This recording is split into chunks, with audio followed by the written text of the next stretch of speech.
ফেনীর ফুলগাজী ও পরশুরামে বন্যা নিয়ন্ত্রণ বাঁধের 20টি স্থানে ভাঙন দেখা দিয়ে লোকালয় প্লাবিত হয়েছে। ইতিমধ্যে 35টি গ্রাম পাড়ের নিচে তলিয়ে গিয়েছে। এতে অর্ধ লক্ষাধিক মানুষ পানিবন্দী হয়ে পড়েছে। অনেকে আবার তাদের ঘর ছেড়েই অন্যত্র চলে যাচ্ছেন, অনেকে আশ্রয় কেন্দ্রে আশ্রয় নিয়েছেন। এখনো পর্যন্ত যে পরিস্থিতি আপনারা দেখতে পাচ্ছেন, আমার পাশেই একটি বাঁধে ভাঙন দেখা দেয়। এটি ফুলগাজীর উত্তর শ্রীপুর এলাকা। এই ভাঙন দিয়ে ক্রমান্বয়ে পানি ঢুকছে। সকাল থেকে আমরা এই পরিস্থিতি দেখছি এবং পানি আসলে লোকালয়ে প্রবেশ করছেই এবং সকাল থেকে এখনো পর্যন্ত একই অবস্থা রয়েছে। তবে আমরা কথা বলেছি পানি উন্নয়ন বোর্ডের সাথে। পানি উন্নয়ন বোর্ড আমাদেরকে জানিয়েছেন যে ফেনীর যে মুহুরী নদীর পানি সেটি সকালে বিপদসীমার 77 সেন্টিমিটার উপর দিয়ে প্রবাহিত হলেও বর্তমানে 55 সেন্টিমিটার উপর দিয়ে প্রবাহিত হচ্ছে। এক্ষেত্রে কিছুটা সংখ্যা কমেছে এবং ফেনীর আবহাওয়া অফিসের সাথে কথা বলেছি, তারা জানিয়েছেন যে গত 24 ঘন্টায় যে বৃষ্টিপাত সেটি কিছুটা কমেছে। এক্ষেত্রে আগামীকালও বৃষ্টির সংখ্যা করছেন আবহাওয়া অফিস। তবে বৃষ্টি যদি কমে যায় তাহলে এই বন্যার পানিগুলো কিছুটা নেমে যাওয়ার সংখ্যা রয়েছে এবং যে বন্যা আতঙ্ক রয়েছে পুরো জেলা জুড়ে সেই সংখ্যা আসলে অনেকটাই কাটানো সম্ভব হবে। তবে এখনো পর্যন্ত যে পরিস্থিতি দেখা যাচ্ছে, যদিও পানির স্রোত কিছুটা কমেছে, তবে এখনো পর্যন্ত লোকালয়ে পানি প্রবেশ করা অব্যাহত রয়েছে এবং সকালে যেটি ছিল 15 স্থানে ভাঙন, সেটি এখন বেড়ে 20টি স্থানে ভাঙন দেখা দিয়েছে। এই তথ্যটি আমাদেরকে নিশ্চিত করেছেন ফেনী পানি উন্নয়ন বোর্ড। এবং এই বৃষ্টির মধ্যে 8টি ভাঙন দেখা দিয়েছে ফুলগাজী উপজেলা এবং পরশুরাম উপজেলায় 12টি স্থানে ভাঙন দেখা দিয়েছে। এর মধ্যে রয়েছে ফুলগাজীর মুহুরী নদী এবং কহুয়া নদী ও সিলোনিয়া নদী। এই 3টি নদীর বন্যা নিয়ন্ত্রণ বাঁধগুলোতে ভেঙেই লোকালয়ে প্লাবিত হচ্ছে। এছাড়াও যে বল্লামুখা বাঁধ রয়েছে, সেই বল্লামুখা বাঁধের ভারতীয় অংশ কেটে দেওয়ার কারণে সেই বাঁধ দিয়েও আসলে বাংলাদেশের দিকে পানি প্রবেশ করছে। এক্ষেত্রে বলা চলে যে আসলে এই বাঁধ ভাঙা গড়ার খেলাটি সেটি প্রতি বছরই 3 থেকে 4 বার হয়ে থাকে। তবে এই ফুলগাজী এবং পরশুরাম দুটি উপজেলার মানুষের কষ্ট কখনোই লাঘব হয় না।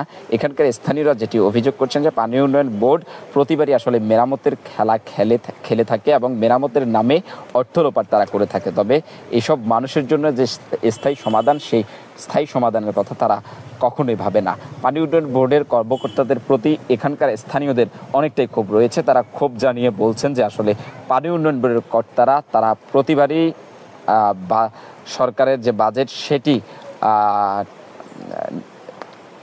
তারা নেয়, তবে স্থানীয় বাসিন্দাদের কষ্ট লাঘবে যে কার্যক্রম করার কথা সেটি আসলে তারা করেন না।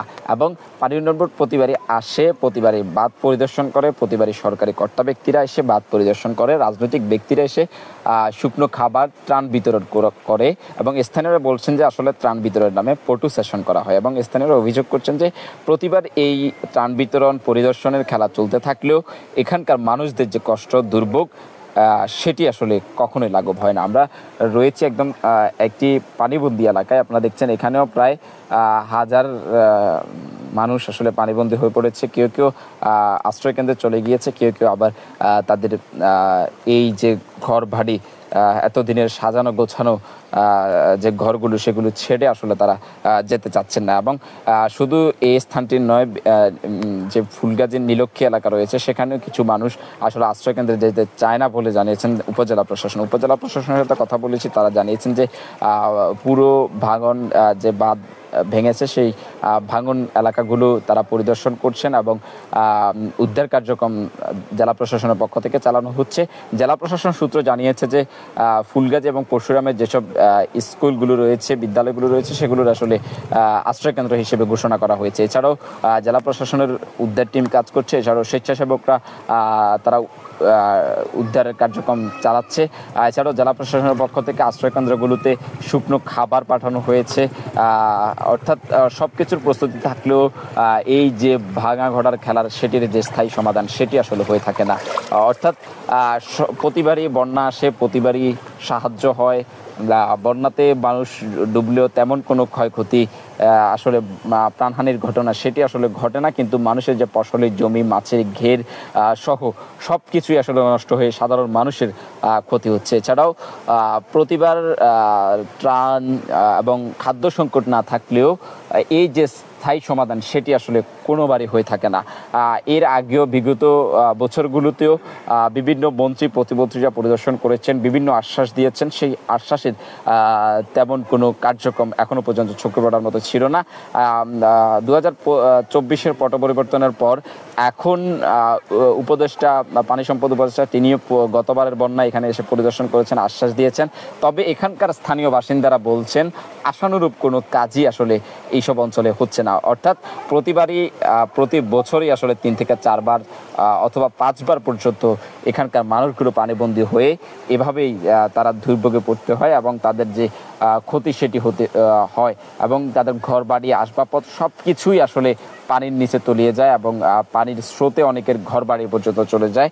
এই ক্ষতি কাটিয়ে ওঠার আগেই আবার 3-4 মাস পর আবারও আসলে একই পরিস্থিতি। অর্থাৎ বলা চলে যে বন্যার ক্ষতি কাটানোর আগেই বন্যার কবলে পড়ে এসব অঞ্চলের মানুষগুলো। এদের কষ্ট লাঘবে দরকার সরকারের সহযোগিতা, কিন্তু এরা যেটি অভিযোগ করছেন যে সরকারের যেসব স্থানীয় কর্মকর্তারা রয়েছেন তারা আসলে বাজেট করে স্থায়ী সমাধানের কথা বলে যে অর্থগুলো সরকার থেকে না হয় সেগুলো আসলে লোপাট করে তারা খেয়ে যায়। তবে সাধারণ মানুষের কষ্ট লাঘবে যে স্থায়ী একটি বাঁধের সমাধান সেটি আসলে কখনোই হয়ে ওঠে না। এই ছিল আমার কাছে এখনকার মতো সর্বশেষ ফেনীর ফুলগাজী এবং পরশুরামের বন্যার পরিস্থিতি। এম কাউসার, ফেনী সমাচার, ফেনী।